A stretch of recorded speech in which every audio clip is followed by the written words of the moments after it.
पांचवी हिकमत ये कि अगनिया और फुकरा में मुसावात, क्या मालदार और क्या गरीब, सारे के सारे एक ही फरीजा एक ही वक़्त में अदा करते हैं, एक ही वक़्त में खाते हैं और एक ही वक़्त में वो फिर भूखे रहकर दोबारा इफ्तार करते हैं।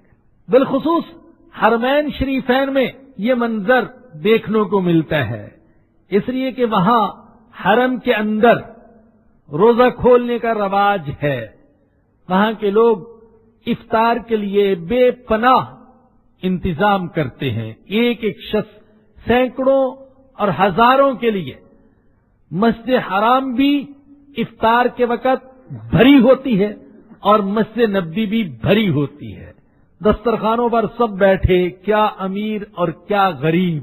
तो मैंने जब ये मंजर देखा तो मैंने अपनी डायरी में लिखा था, ये मंजर इस बात का सबक देता है कि उम्मते मुस्लिमा ये अहद करती है, हम अगर खाएंगे तो सब खाएंगे और भूखे रहेंगे तो सब भूखे रहेंगे। लेकिन ऐसा ना हुआ। उम्मत रमजान में तो ऐसा कर लेती है, लेकिन रमजान के बाद उम्मत के अंदर मुसावात का ये जज्बा दिखाई नहीं देता।